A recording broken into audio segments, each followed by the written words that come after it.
Hi everyone, this is Prashant Kumar Singh, your host, and you're most welcome on the Fun Destination.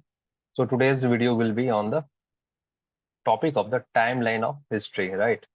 So this video will be important for the those students who have just started the history for the government exams, and as well as for those students as well who are just trying to cover up in a single video or single slide. So this whole video will give you at a glance of the timeline of the ancient and medieval history. So let's start.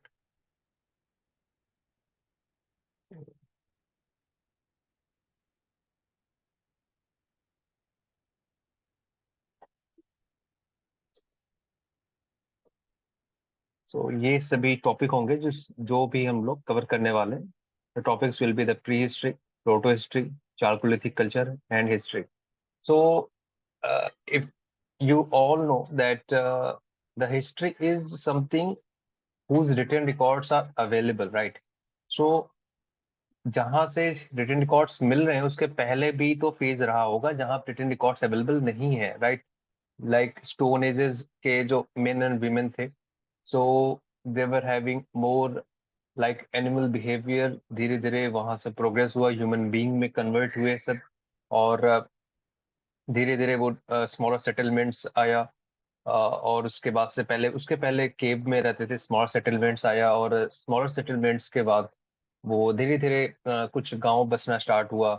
और एक जो proto history है यहाँ पर ही वो आता है आपका Indus valley, IVC, Indus valley civilisation.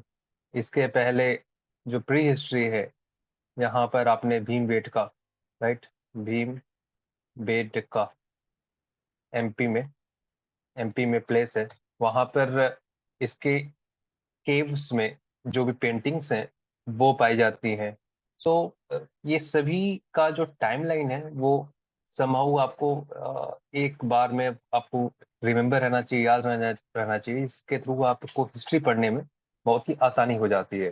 तो अब हिस्ट्री, चारकोलिथिक कल्चर क्या है? Chalcolithic culture is that kind of civilisation जिसमें आपका कॉपर का इन्वेंशन हो चुका था, right? Discovery, sorry, invention discovery, there is difference between invention and discovery. So copper का डिस्कवरी हो चुका था. तो कॉपर जब आ गया और साथ में जो लिथ है ना, chalco chalco is referring to the copper and lith is referring to the rock, right? So chalco lithic means उस टाइम पर जो भी टूल्स यूज किए जाते थे लोगों के द्वारा, वो पत्थरों के भी होते थे और आपके कॉपर के भी होते थे. इस वजह से उसका नाम चालकोलिथिक कल्चर दिया गया है. तो we will be going for the next. Let me first erase this, right now. So history में अगर आप आते हैं तो हिस्ट्री में भी आपको काफी चीजें पढ़नी रहेंगी जो भी एग्जाम्स में बहुत ही इंपॉर्टेंटली पूछी जाती हैं. नाउ, तो advent of Aryans, right? So Indus valley civilisation के खत्म होने के बाद से आर्यंस का आगमन होता है इंडियन सब कॉन्टिनेंट में. उसके बाद फिर रिलीजियस रिफॉर्म मूवमेंट होता है, राइट? आप सभी लोग जानते हैं. अगर नहीं जानते, जो स्टार्ट किया है अभी पढ़ना हिस्ट्री, तो उसके लिए मैं बता देता हूँ, वो अभी अभी जान लो कि जब आर्यंस आते हैं तो धीरे धीरे वेद्स वगैरह इसी इसी टाइम पीरियड में, वेद जो है, वेदास इसी टाइम पीरियड में लिखे गए हैं. सरस्वती नदी के किनारे बैठकर लिखे गए हैं, इसीलिए वो सरस्वती नदी को बहुत ही सैक्रेड माना जाता है, राइट? तो रिलीजियस रिफॉर्म मूवमेंट उस टाइम पर पशु बलि वगैरह बहुत ज्यादा दी जाती थी. तो उन सब चीजों के चलते, और 4 वर्ड, 4 वर्णाज, ठीक है? तो ये काफी कुरीतियां आ गई थी सोसाइटी में. उस कुरीतियों को दूर करने का जिम्मा धीरे धीरे लोगों ने उठाया, और उन्हीं में से कुछ थे. पहला बुद्ध, ठीक है, और दूसरा महावीर. तो इस स्लाइड का, इस वीडियो का जो स्कोप होगा, वो स्कोप ओनली टाइमलाइन तक सीमित होगा. बहुत ज़्यादा डेप्थ में हम लोग नहीं जाएंगे, इन सभी चीज़ों पर हम लोग सेपरेट वीडियो बनाएंगे, जो कि आगे अवेलेबल रहेगा। अभी तो हम लोग टाइमलाइन को डिस्कस करेंगे। We will start from the very basic. So अगर आप ये जो रिलीजियस रिफॉर्म मूवमेंट है, यहाँ पर ये 16 महाजनपद वगैरह भी आ जाते हैं। तो इसी टाइम पर हम उन्हीं महाजनपदों में से एक था हिस्ट्री ऑफ मगध, जो कि मगध था, जो वहाँ के राजा अशोक थे। तो अशोक चंद्रगुप्त मौर्य एंड ऑल। सो वो उसका जो टाइमलाइन है, हमें वो पूरा हमें पता रहना चाहिए। और उसके बाद से पोस्ट मौर्यन एज आता है। तो यहाँ पे जब मौर्यास खत्म होते हैं तो उसके बाद पोस्ट मौर्य एज, चूंकि वो एक बहुत ही रिमार्केबल एक टाइम पीरियड था इंडियन हिस्ट्री के लिए। इसके वजह से हम जो हिस्ट्री को है क्लासिफाई उसके टाइमलाइन से हम वहां पर हम लोग क्लासिफाई कर सकते हैं, राइट। सो मौर्य एज, पहले मौर्य एज के बाद, सो मौर्याज के बाद से जो जो कुछ भी हुआ वो यहाँ पर हम डिस्कस करेंगे। उसके बाद गुप्ता जाते हैं, और गुप्ताज के बाद से उन्हीं के आसपास या उनके थोड़ा बाद ये साउथ इंडियन डायनेस्टी जो है, इनको हम डिस्कस करना स्टार्ट करेंगे, क्योंकि ये फिर उस टाइम पे काफी प्रोमिनेंट रोल प्ले करते हैं। और Pushyabhuti dynasty, this dynasty was the Harshvardhan की डायनेस्टी है ये। आपका मिडिल जो रेंज है इंडिया का, वहां पर ये एमपी वगैरह, वहां पर ये वहां की ये डायनेस्टी थी। फिर दिल्ली सल्तनत, ठीक है। तो दिल्ली सल्तनत जो है, ये जो जितने भी इन्वेडर्स आए हुए, तो तर्किस जो तुर्क थे वहां से इन्वेडर्स जो आए, अफगान के कुछ आए बाद में, वो तो आए, काफी आए। तो जो मेनली ये तर्किस थे, तो वहां जो इन्वेडर्स आए, तो उन इन्वेडर्स का इंडिया में आने का जो टाइम पीरियड है वो हम डिस्कस करेंगे। उसके बाद से मुगल आए। तो ये पूरी टाइमलाइन हम लोग डिस्कस करने वाले हैं। इस वीडियो का स्कोप ये टाइमलाइन डिस्कस करने का है, ना कि बहुत ही डेप्थ में जाने का है, ठीक है। तो using this video you will be able to remembering all the time period of the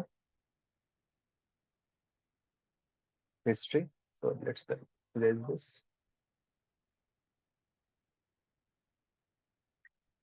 Right. So जैसा कि हम लोगों ने भी डिस्कस किया था, this color, right. So history, जो प्री हिस्ट्री है, प्री हिस्ट्री उसे कहते हैं ना, time before we learn to write is referred to as a prehistory, right. तो इस टाइम पर हमें लिखने का ज्ञान नहीं था, राइट। कोई भी आप देखते हो कि कोई भी इंसान है, जब वो धीरे धीरे अपने मानसिक तौर पर उस पे जब इस पे बल आया देना स्टार्ट किया होगा कि कुछ करना, अपने अपने सहूलियत के हिसाब से कुछ अरेंज करना चीजें, तो उस उसमें सबसे पहली चीज लिखना तो नहीं आएगा। वो पहले अपने खाना खाने से, बेसिक नीड्स क्या होता है किसी भी इंसान का या फिर किसी भी एनिमल्स का, आप अगर आप देखो, तो first basic thing will be the पेट पालना, राइट। तो eating the food. Second thing, what will be the second thing? Second thing will be the sex, अपने जैसे ही किसी और को पैदा करने की प्रवृत्ति। ये दो बेसिक चीजें हैं जो कि हर एक जानवर तो करता ही करता है, और हम सभी ह्यूमन बीइंग के पहले एक जानवर ही थे। तो उस टाइम पर सबसे पहले क्या करेगा कि वो चाहेगा कि जो हमारा खाना है वो कुछ इजीली अवेलेबल हो जाए, राइट। उस टाइम पर हम लिखना तो तुरंत नहीं सीख जाएंगे, तो हमें पहले खाने का जो है उसको हम बेहतर तरीके, और हम खाना क्या खाते, तो उस टाइम पर खेती करना तो आता नहीं था। पहले आप ही समझो कि अब कोई भी गाय भैंस जानवर ही कैसे खेती करेंगे। तो भाई आपको धीरे धीरे सीखेंगे, कोई भी अगर इनकी इवोल्यूशन होती है तो जैसे हम लोग को बोला जाता है we came from the apes, right, before that monkeys. तो हम लोग इवोल्व हुए हैं धीरे धीरे। तो राइट। सो हुआ क्या, तो प्री हिस्ट्री जो है यहाँ पर रिटन रिकॉर्ड्स कोई नहीं है। और इस टाइम का जो भी हमें मिलता है, क्या मिलता है, हमें टूल्स मिलते हैं। और टूल्स के कौन कौन से टूल्स हैं? अगर हम टूल्स की बात करें, जैसे आप ये देख पा रहे हो कि ये लोग मछलियां खा रहे हैं, राइट। तो अगर हम टूल्स की बात करें तो यहाँ पर कुछ ऐसा है, टूल्स। तो नो, राइट,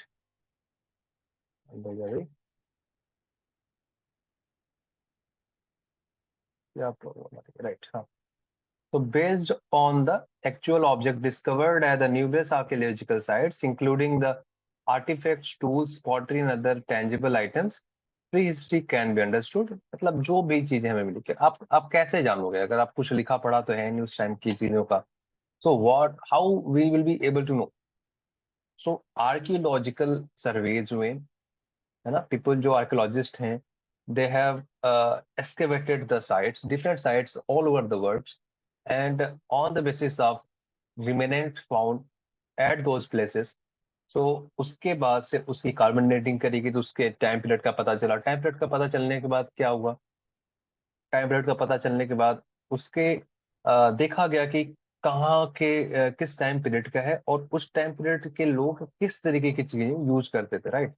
जैसे ये टूल्स हैं, ये टूल्स टूल्स मतलब ही टूल्स मतलब क्या होता है, टूल्स मतलब ये होता है कि कोई भी ऐसी चीज जिसकी वजह से आप, इसके हेल्प से आप कोई भी काम को इजी कर पाते हो, राइट। टूल बॉक्स होता है ना बाइक्स वगैरह में, कार वगैरह में, टूल बॉक्स क्या करता है आपको काम, आप कोई भी स्क्रू है आप उसको हाथ से तो ओपन करोगे नहीं, हाथ से ओपन करोगे तो परेशानी होगी, उसके लिए आपको स्क्रू ड्राइवर वगैरह चाहिए चीजें। तो टूल्स जो होते हैं, tools are simply any object which helps us to do any job easily, right। तो हमारा मेन काम क्या था उस टाइम पे, खाना खाना भाई, तो खाना खाना काम था अगर, तो खाना खाने में जो चीजें यूज आएंगी, जो हमारा खाना लाने में यूज करेंगी, आसान करेंगी चीजें, दो will be considered as two. And क्या टूल रहेंगे, वो हमें जो भी हथियार औजार जो भी हम लोगों ने उन्हें कैसे बनाया गया है, वो बनाया गया है पत्थरों से, राइट, पत्थरों से। और आप देखोगे बाद में कि वो बोन्स से भी बनते हैं, बोन्स, राइट, लोगों ने बोन्स से भी बनाया, राइट, तो लकड़ियों से बनाया, तो चीजों से बनाया धीरे धीरे, उन सब चीजों के बेसिस पे है। तो आते हैं हिस्ट्री के, प्री हिस्ट्री का टाइमलाइन जो है, मेनली ये डिस्कस करते हैं जल्दी जल्दी। सो आप प्री हिस्ट्री, प्री हिस्ट्री मैं आपको बता ही दिया प्री हिस्ट्री क्या होता है, जहाँ पर लिखने लिखने का कोई भी अवशेष या साक्ष्य नहीं मिलते हैं। तो इसका टाइमलाइन क्या है, कहाँ से हम लोग कंसीडर करते हैं कि यहाँ से इंसान इंसानी रूप में थोड़ा, है ना, तो बहुत ही प्रिमिटिव मानव जो बोला जाता है, प्रिमिटिव ह्यूमन स्पेसिस, तो यहाँ से स्टार्ट होता है और धीरे धीरे वो डेवलप करते हैं। इन्हीं में से किसी जगह पर वो, है ना, यहाँ पर या फिर यहाँ पर वो खोजे होंगे आग जलाना, और उसके बाद से वो पहिया गोला कर दें और उसके थ्रू हम कोई भी काम इजीली, या फिर, है ना, वो धक्का देकर इजीली हम लेकर एक जगह दूसरी जगह ट्रांसपोर्ट कर पाए, ये सीखे होंगे। तमाम तरीके की चीजें हैं जो कि धीरे धीरे उन्होंने सीखा होगा। तो कहाँ से स्टार्ट किया जाता है, 5 लाख BC से 10,000 BC तक बोला जाता है पैलियोलिथिक फेज। मीजोलिथिक फेज बोला जाता है 10,000 BC से 6,000 BC, एंड नियोलिथिक फेज बोला जाता है 6,000 BC से 3,000 BC, राइट। तो यहाँ तक 3,000 BC तक आप समझो कि कोई भी रिटर्न रिकॉर्ड्स अवेलेबल नहीं है, राइट, है ही नहीं। जैसे कि इसको अगर हम क्राइस्ट का, है ना, यहाँ यहीं से तो क्राइस्ट का ये लेट्स से यहाँ बॉर्न हुआ, इस टाइम पीरियड पे कास्ट क्राइस्ट बॉर्न हुए, और इसके बाद से, इसके पहले जो था ये सब BC थी, उसके बाद से ये एडी, है ना, बिफोर क्राइस्ट और नो डाउन, तो ये दोनों चीजें बोली जाती हैं। सो ये आपने टाइमलाइन आपने समझ लिया कि 5 लाख BC से लेकर 3,000 BC तक प्री हिस्ट्री बोली जाती है। और उस प्री हिस्ट्री में भी, और उस प्री हिस्ट्री में भी आपकी, राइट, और उस प्री हिस्ट्री में भी आप पैलोलिथिक फेज आप देखोगे, मेसोलिथिक फेज देखोगे और नियोलिथिक फेज देखोगे, राइट। बंद नहीं हो रहा ये,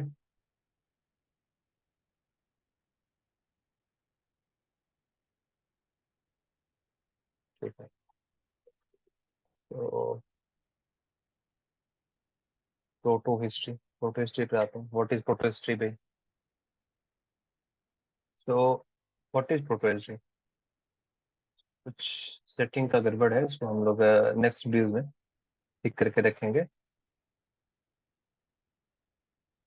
तो प्रोटो हिस्ट्री क्या है, तो प्रोटो हिस्ट्री ऐसा उस टाइम पीरियड की बात हो रही है, it refers to the period between the Prehistory and history during which the culture or organization had not developed, but yes, it's mentioned the written records of the contemporary literate civilizations, right? तो ये क्या period है कि उस period की बात हो रही है जब प्री हिस्ट्री है ना, हिस्ट्री के पहले मैंने अब जो अभी पीछे हम लोगों ने पढ़ा, और हिस्ट्री, हिस्ट्री मतलब जहाँ से रिटन रिकॉर्ड स्टार्ट हो रहा है, तो जहां पर रिटन रिकॉर्ड नहीं था और जहां पर रिटन रिकॉर्ड है, तो इसके बीच में क्या होगा? जहां पर रिटन रिकॉर्ड है जो कि हम समझ नहीं पा रहे हैं, राइट? जैसे कोई भी बच्चा है, चाइल्ड चाइल्ड है, चाइल्ड अगर अब वो लिखना चाहता है, उसको आप दे दें, पेन दे दें और कोई भी पेज दे दें, तो that child will write something, but it's another it's another thing कि हम लोग नहीं समझ पाएंगे वो क्या करे। वो अपने हाथ से कुछ लिखेगा, वो जो भी सोच रहा होगा, वो अभी तक तो कोई नहीं जान रहा क्या सोच रहा है, लेकिन हाँ कुछ तो सोचता है ना, वो सोचेगा छोटा बच्चा भी, और कुछ भी ऐसे लिखना चाहेगा, तो हम तो नहीं जान पाएंगे क्या लिखेगा। कुछ उस तरीके की चीजें थी, लोग लिखना नहीं चाहते थे, मतलब एग्जैक्ट नहीं है, ये लिखना तो चाहते थे लेकिन हम लोग नहीं समझ पा रहे हैं क्योंकि अभी तक डिसाइफर्ड नहीं हुआ है ना। For example, script of the Harappan civilisation remain undeciphered, however since its existence is noted in the Mesopotamian writing. It is considered part of the Proto-History. Mesopotamian was the contemporary civilization of the Indus Valley Civilization, IVC. तो ये Indus valley civilisation का ये कुछ लिखे हुए हैं, और इनकी जो लिखाई थी वो हम लोगों जैसे नहीं थी। जैसे मैं अपना नाम लिखता हूँ प्रशांत, राइट? तो हमारा ये जो है, ये हम लोग प्राय ऐसे लिखते हैं, हमें पता है कि किस वर्ड से क्या प्रोनाउंस करना है, क्या करना है, लेकिन यहाँ पर हमें इनकी पता नहीं, इन्होंने लिखा तो है लेकिन हम पढ़ नहीं पा रहे हैं, राइट?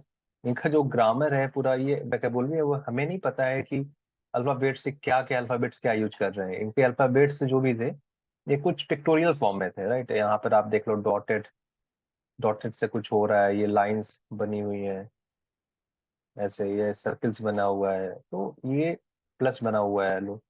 तो ये अब इससे ये कोई मत ये बोल देना कि वो मैथ जान देते हैं, ये उनका कोई फॉर्म है जो कि वो करना चाह रहे हैं, बताना चाह रहे हैं। मैथ जानते भी होंगे तो वो उनकी पर्सनल अंडरस्टैंडिंग रही होगी, जो कि अभी तक हम लोग समझ नहीं पाए हैं उनके राइटिंग्स को लेकर, राइट? क्योंकि मैथ्स तो जानते ही होंगे, क्योंकि उनकी जो सिविलाइजेशन थी वो अर्बन सिविलाइजेशन थी, राइट? वो रूरल नहीं थी। ये हमें बड़ा आश्चर्यचकित करने वाली बात है कि आप समझो कि जो वो लोग हैं, से होगा यार।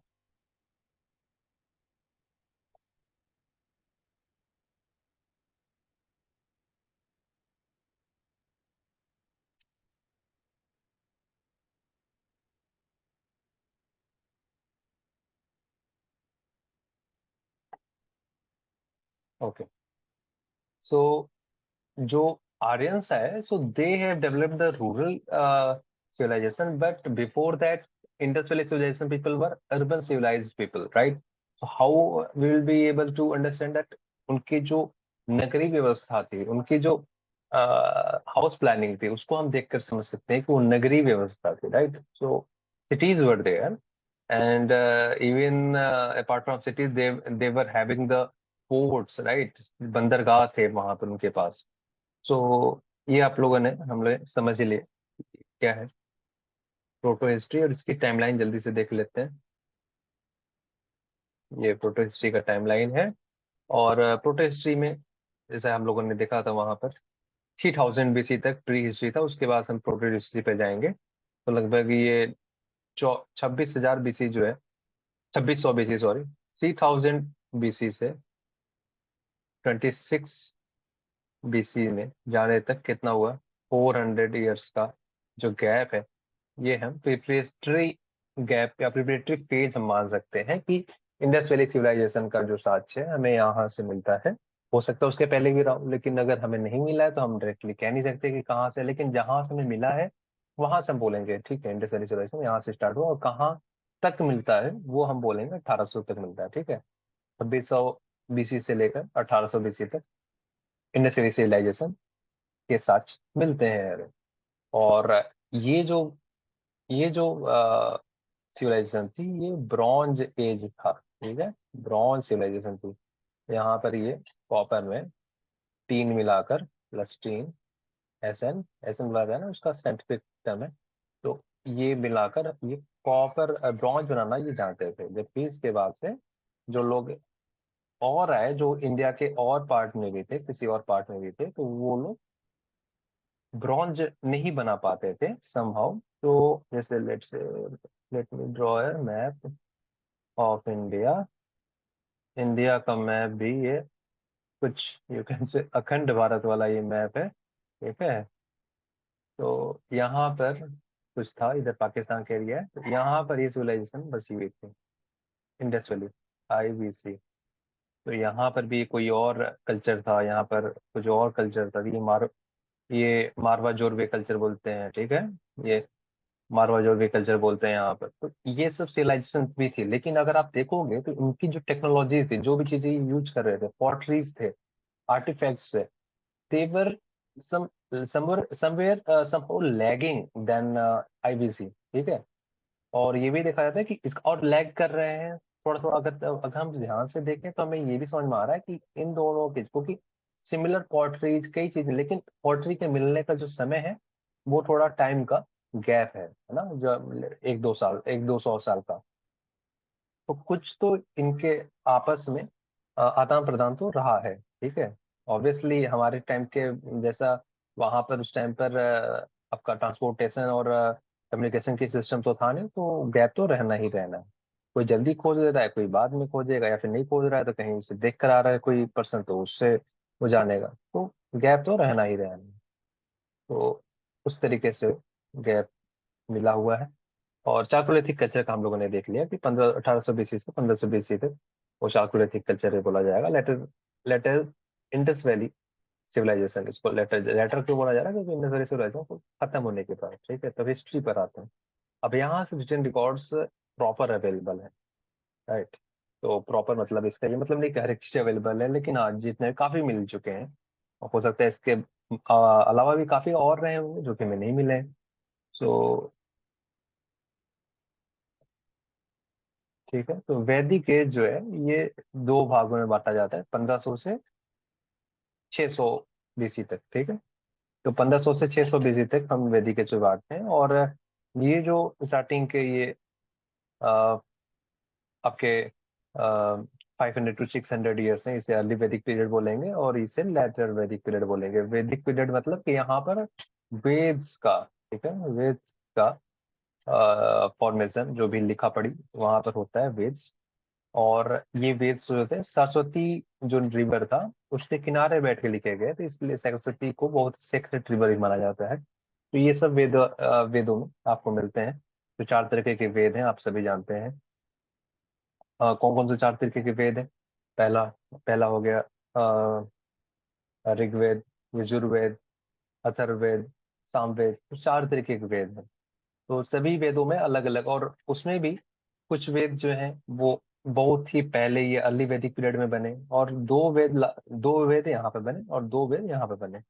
तो असली जो वेद जो मोस्ट प्रोनाउंसिंग है, तो वो यहाँ पर है। और जैसे अथर्ववेद है, अथर्ववेद क्या बोला जाता है कि कुछ जो पहले ऋग्वेद है और सामवेद है, इन सब का कुछ अर्क लेकर, है ना, कुछ अंश लेकर उन्होंने किसी ने लिख दिया।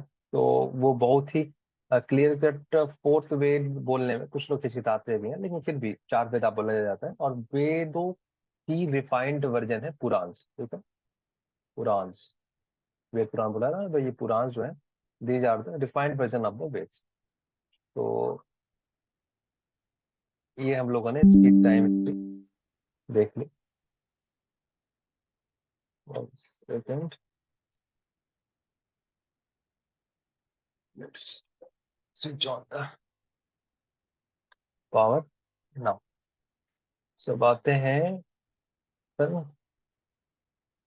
600 BC पे। तो अब मैंने बताया कि वहाँ वेद्स जो है फल फूल रहे हैं, आर्यन संस्कृति जो है।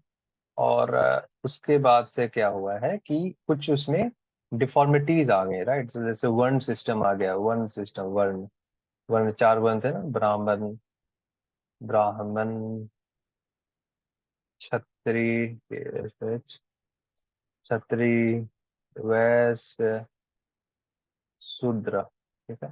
तो शूद्र का ये जो है, इसको सब ह्यूमन जो वर्क थे वो करने को दिए जाते थे। वैसे कोई जो नॉर्मल खेती खेती हो गया, आपके व्यापार हो गया ना, एग्रीकल्चर व्यापार, ये सब चीजें। और आप समझो कि पर्सनल पोसेशन पोजेशन की अगर कोई भी व्यवस्था स्टार्ट हुई, तो सबसे पहले तो इंसान जानवर था, जानवर था तो वो जंगल ही पूरा, वो आपस में जंगलों में रहते थे मिलजुल कर। लेकिन धीरे धीरे वो जो सेटलमेंट से स्टार्ट हुआ, तो कुछ न कुछ चीजों का उसमें डोमेस्टिकेशन ऑफ एनिमल्स भी स्टार्ट हुआ, तो पोसेशन की व्यवस्था स्टार्ट हुई। तो पोसेशन की व्यवस्था स्टार्ट हुई, तो अगर आप किसी चीज को प्रोसेस करते हैं तो उसके लिए आप लड़ेंगे भी, लड़ेंगे भी तो क्या चाहिए आपको? लड़ने के लिए कोई इंसान चाहिए। पहले अपना अपने लिए लड़ेंगे, हो सकता है उसके बाद सोसाइटी डेवलप हुई तो उसके लिए क्या चाहिए, कुछ लोग चाहिए जो कि सोसाइटी के लिए लड़े। तो उनमें से जो लोग लड़ते थे उन्हें क्षत्रिय बोला गया। और इस टाइम पर ये जो व्यवस्था थी, इन्होंने इन्होंने बोला था कि these will be, once anybody have started the Kshatriya वर्ण व्यवस्था, लेट्स से उन्होंने लड़ना स्टार्ट किया, तो उनके सभी बच्चे जो रहेंगे वो लड़ने वाला ही काम करेंगे, ठीक है? तो वो क्षत्रिय के क्षत्रिय रहेंगे। लेकिन इन सब चीजों को लेकर अगर आप सोचो कि इनका तो ठीक है, फिर भी इनको सोसाइटी में एक इज्जत की नजर से देखा जाएगा, जो शूद्र हैं, जो कि सब ह्यूमन वर्क कर रहे हैं, तो अब इनके बच्चे लगातार वो वही करते रहेंगे, तो ये सब ह्यूमन के सब ह्यूमन, इनके बच्चे वर्क में इंडल्ज रह ही जाएंगे। तो ये इनके साथ बहुत ही नाइंसाफी थी, राइट? तो ये सब चीजें देखते हुए सोसाइटी में धीरे धीरे चेंज तो आना ही था, क्योंकि किसी भी चीज का अगर कोई चीज ऐसा है जो कि बहुत ही गुड नहीं है, तो वो चीजें चेंज होनी है। तो उस टाइम पर महावीर और बुद्ध, ठीक है, ये बुद्ध है और ये महावीर है, ये दोनों कंटेम्पररी थे। ये 6th सेंचुरी BC के टाइम पर इनका इनकार्नेशन हुआ, वहां पर अवतरित हुए। और इस हिसाब से धीरे धीरे वहां पर रेनेसांस आया, ठीक है। लोग जो लोग भी काफी सताए जा रहे थे, उन्होंने इन दोनों के फॉलोअर्स बने और रिलीजियस रिफॉर्म मूवमेंट स्टार्ट हुआ। सो और इसी टाइम पर आप देखो कि सिस्टम महाजनपद भी वो स्टार्ट हुआ, बनना स्टार्ट हुआ, राइट? तो इसके आगे आते हैं Magadh. Magadh was one of the 16 महाजनपद था। इसकी डायनेस्टीज का हमें टाइमलाइन पे पता रहना बड़ा ही जरूरी है। तो हर्यंका डायनेस्टी पहले आती है, मैंने बताया ना, ये 600 BC जो है, इसी के आसपास कंटेम्प्रेरी 16 महाजनपद थे, तो उनमें से एक मगध भी था। तो उसका जो डायनेस्टी बनने का जो टाइम लाइन है वो कहाँ से स्टार्ट होता है? 554 BC से, राइट? तो कहाँ तक चलता है? 412 BC तक।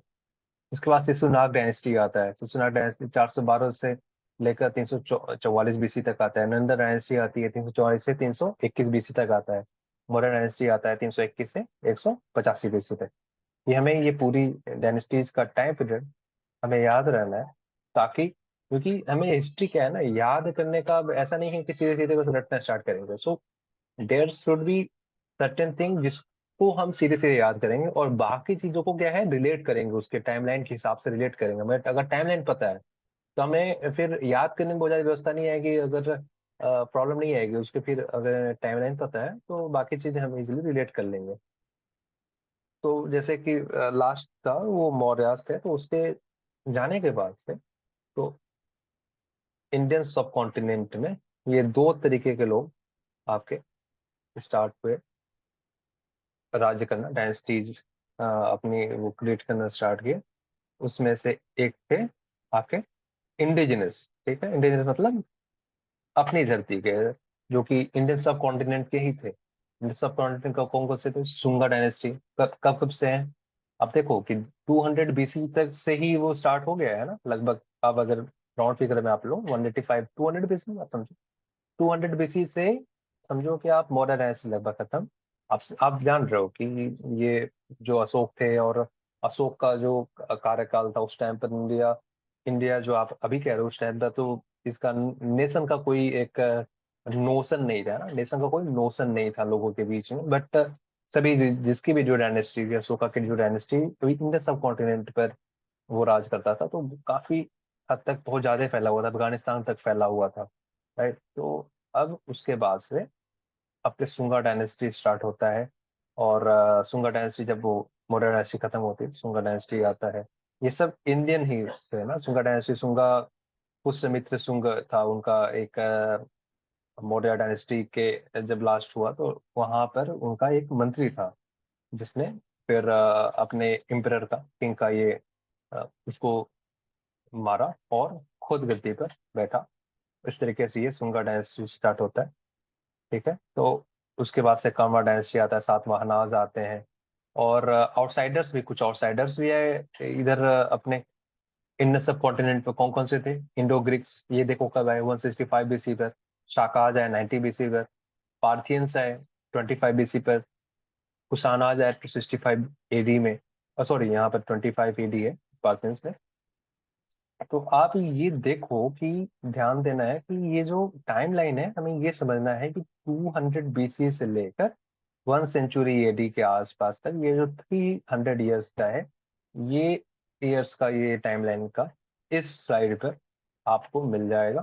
ठीक है, तो यहाँ पर इंडिजिनस और आउटसाइडर्स, यहाँ पर दोनों के ही आक्रमण हुए हैं। और जो इनका मैप है, जो डायनेस्टी के सिचुएशन का मैप है कि कहाँ कहाँ पर वो रूल कर रहे थे, वो इस स्लाइड के स्कोप में नहीं है। यहाँ पर हम लोग बस डिस्कस कर रहे हैं उसके टाइमलाइन, तो वो हम लोग नेक्स्ट किसी में पढ़ेंगे।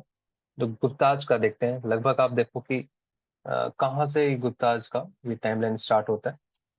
ठीक है, तो ये 319 एडी से लेकर 550 एडी तक ये चलता है। ठीक है, तो 319 300, लगभग आप समझ लो कि 319 से 550 एडी तक यहाँ पर गोल्डन एज भी बोला जाता है। आप जानते हो गोल्डन एज बोला था क्यों? क्योंकि उस टाइम पर जो गुप्ताज थे, तो उनमें से सब में नहीं, सब में नहीं, आप पढ़ोगे आगे, मैं पढ़ाऊंगा आगे किसी एक में है, चंद्रगुप्त सेकंड में एक्चुअली। तो यहाँ पर ये क्या होता है कि जो गोल्ड्स थे, यहाँ पर ये अरब के साथ इतना अधिक ट्रेड हो रहा था कि ये ट्रेड में गोल्ड्स आते थे वहां से, है ना, तो गोल्ड कॉइन्स आते थे। तो फिर यहाँ पे इन्होंने गोल्ड्स का पूरे आम लोगों के साथ, जैसे आप पैसे रुपए जो होते हैं, सिक्के होते हैं, वो सिक्के अभी आप किसी और मटेरियल्स के होते हैं, लेकिन पहले इनके टाइम पर इन्होंने गोल्ड्स के सिक्के वो आपको चलवाए। तो इस तरीके से ये चीजें चली। तो इनका जो टाइम लाइन है ये आप देखो, ये पहले चंद्रगुप्त फर्स्ट आया, समुद्रगुप्त आया, समुद्रगुप्त सेकंड आया, कुमारगुप्त आया, स्कंदगुप्त आया। ठीक है, तो ये हमको याद करना है कि कौन पहले आया कौन बाद में आया। अब इसके बाद से आते हैं साउथ इंडियन डायनेस्टीज पर। राइट, तो साउथ इंडियन डायनेस्टीज में कौन कौन आया?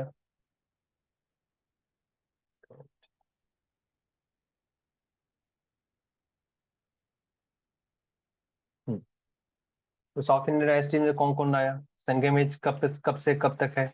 ये 200 बीसी से 600 एडी तक ये संगम एज बोला जाता है। ठीक है, तो संगम एज को हमें ये याद रखना है कि ये बहुत इंपॉर्टेंट है साउथ इंडियन डायनेस्टी, क्योंकि अब सब लोग साउथ इंडियन डायनेस्टी का तो पढ़ लेते हैं, लेकिन एग्जाम्स में आपसे ऐसा तो है नहीं कि भाई आप नॉर्थ इंडिया से, तो आपसे बस नॉर्थ इंडिया का पूछेगा, साउथ इंडिया का भी पूछेगा, तो हमें वो भी पता रहना है। तो अभी पीछे कुछ एक मूवी आई थी, Ponniyin Selvan one, PS1 PS2, right. तो अब वो कौन था? वो चोलाज से, है ना, इम्पीरियल चोला। तो ये उनके बारे में भी हमें जानना है सब कुछ। चोलाज, चेराज और पांड्यंस, ये पांड्यास, तो ये तीन जब तीन डायनेस्टीज थी जो कि साउथ इंडिया में, ये 200 एडी से लेकर 600 एडी, राइट, तो तब तक ये एग्जिस्ट करती थी। और लेटर संगमेज, जो संगमेज खत्म होता है, तो अगर आप देखते हो तो वहां पर पुष्यभूति डायनेस्टीज का आगमन होता है इंडिया में। और पुष्यभूति डायनेस्टी कहाँ से कहाँ तक है? 600 एडी में ये नॉर्थ में थी, और साउथ इंडियन डायनेस्टी में 600 एडी ये साउथ में। कौन कौन से थे उस टाइम पर? लेटर संख्या में इसमें भाई, नॉर्थ का भी इन्होंने बता दिया और साउथ का भी बता दिया। नॉर्थ में कौन कौन था? Harshvardhan belongs to this dynasty. Harshvardhan की जो डायनेस्टी थी वो पुष्यभूति डायनेस्टी के अंदर आती है। और जो साउथ में थे, चालुक्याज और पल्लवाज उस टाइम पे रूल कर रहे थे 600 एडी के बाद। ठीक है, लेटर संगमेश पर आते हैं। जब संगमेश खत्म होता है तो, और उसके बाद और कौन था? ये चोलाज अगेन, ये 890 एडी में। ये चोला जो थे, अभी वो अपना हमने हम लोगों ने ऊपर देखा, तो ये चोला, ये असली चोला थे जो इनके बारे में वो मूवी बनी हुई है, इंपीरियल चोला इन्हें बोला जाता है, इंपीरियल चोला। इनका आप देखो कि कहाँ कब इनका वापस से उद्भव हुआ, 890 एडी में, राइट, ये हमें याद रखना है। और ये हमें याद रखना है कि ये पाल डायनेस्टी जो है, ये लगभग पाल डायनेस्टी, प्रतिहार और राष्ट्रकूट, ये तीनों भी, सिर्फ पाल जो है ये ईस्टर्न में थे, है ना, ईस्टर्न में। और राष्ट्रकूट भी हमें ये सेंट्रल में सब मिलेंगे।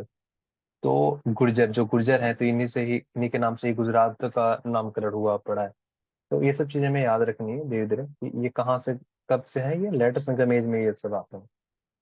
और इसके बाद से आता है दिल्ली सल्तनत। तो दिल्ली सल्तनत कहाँ से स्टार्ट होता है, हमें ये देखना पड़ेगा। दिल्ली सल्तनत भी बहुत ही इंपॉर्टेंट है, ये बहुत बार आता है एग्जाम्स में। और हमें इसके कार्यकाल का सभी के एक आइडिया होना बड़ा ही जरूरी है। दिल्ली सल्तनत कहाँ से स्टार्ट होता है, 1206 से 1526 तक। ये दिल्ली सल्तनत 1526 में कौन आ जाता है, यहाँ पर ये बाबर आ जाता है। बाबर कौन था, मुगल था। मुगल क्यों था, बाबर को कभी आएंगे तो मुगल क्यों बोला जाता है। अभी पहले दिल्ली सल्तनत का हम लोग टाइम जल्दी से देख लेते हैं। तो स्लेव डायनेस्टी बोली जाती है, पहला स्लेव डायनेस्टी वहाँ पर दिल्ली सल्तनत पर आते हैं। तो 1206 से 1290 तक। खिलजी डायनेस्टी बोला जाता है 1290 से 1320 तक। तुगलक डायनेस्टी बोला जाता है 1320 से 1414 तक। सैयद डायनेस्टी 1314 से 1451 तक। लोधी डायनेस्टी 1451 से 1526 तक। ये लोधी डायनेस्टी यहाँ पे चलती है। ये पूरा दिल्ली सल्तनत का आपका टाइम लाइन है। इसके बाद आते हैं इसके अगेन मुगल रूल्स आ गया। मुगल कब आया, देखो मैंने बताया ना बाबर आया। तो मुगल कब से है, 1526 से 1700। 1707 में क्या हुआ, 1707 में औरंगजेब की मृत्यु हो गई। तो ये बोला जाता है कि मुगल खत्म। लेकिन इसके बाद भी इनके औरंगजेब के चाइल्ड थे जो लेटर इंपरर बने। मुगल उन्हें बोला जाता है। लेकिन वो चूंकि उनके कैरेक्टर्स जो थे इतने स्ट्रांग नहीं थे, तो उन्हें इसलिए हमें मुगल से अलग लेटर मुगल हम उस करके उससे पढ़ लेते हैं। और हम लोग उसको बेसिकली मॉडर्न में हम लोग ज्यादा कवर करते हैं, ठीक है। तो हमें आप देखो यहाँ पर, तो बाबर का क्या टाइम लाइन है, 1526 लेके 1530 तक ये बाबर का टाइम लाइन है, ठीक है। तो उसने कितने साल राज किया, 4 साल उसने राज किया। उसके बाद से हुमायूं आता है 30 से 40, ठीक है। अब इसके साथ फिर ट्रेजेडी होती है बीच में, जो 40 है। और यहाँ पे देखो अकबर 56 में राज करना स्टार्ट किया है, तो बीच का क्या हुआ, 15 साल क्या हुआ, 15 साल सूरी डायनेस्टी का राज्य था, ठीक है। Suri dynasty, Sher Shah Suri, GT road आपने देखा ना, grand trunk road, Sher Shah Suri, तो उसका राज्य था इंडिया में। तो खैर वो अभी मुगल का हम टाइमलाइन देख रहे हैं, तो ये भी हम देखेंगे ये मुगल का टाइमलाइन हम लोग। तो इसके बाद से अकबर कब से हुआ, 1556 से लेकर 1605 तक ये अकबर का राज रहा। काफी लंबा ड्यूरेशन है। तो आप देख पा रहे हो कि ये काफी स्टेबिलिटी थी इनके राज्यों में। इस वजह से इनके जो भी चीजें इन्होंने डेवलप करा, कई शहर बसाया, आगरा जैसे हो गया, आगरा हो गया, सिकंदराबाद हो गया, तो इन्होंने जो भी शहर बसाए, दिल्ली हो गया, तो इन्होंने काफी अच्छा अच्छा महल बनवाया है ना, काफी चीजें बनवाई इन्होंने जो कि अभी भी मेंटेन है। कुतुब मीनार हो गया, कुतुब मीनार तो पीछे उन्होंने बनाया था, कुतुबुद्दीन ऐबक ने। तो जहांगीर देखे, अकबर के बेटे थे जहांगीर, तो उनका कब से क्या, 1605 से लेकर 1626 तक ये जहांगीर का कार्यकाल है। शाहजहां का क्या है, शाहजहां 1627 से लेकर 1658 तक ये शाहजहां का कार्यकाल हुआ। औरंगजेब का क्या हुआ, 1658 से लेकर 1707। तो these are the timeline of the Mughal rule. और इसके साथ मैं समझता हूँ कि इस पीपीटी का जो स्कोप था वो एंड हो गया। और आप सभी लोग इसके बाद की वीडियोस के लिए चैनल को सब्सक्राइब कर सकते हैं। और साथ में इस पीपीटी का जो लिंक है मैं आपको डिस्क्रिप्शन में दे दूंगा, आप लोग वहां से डाउनलोड कर सकते हैं। और जो भी वीडियोस यहाँ पर मैं अपलोड करूंगा उसका लिंक जो है आपके डिस्क्रिप्शन में बॉक्स में मैं डाल दूंगा। आप लोग वहां से डाउनलोड कर लेना and you guys can subscribe it. And yes, so that's all I think. Okay then, thank you very much. मुझे इजाज़त दीजिए। Bye bye.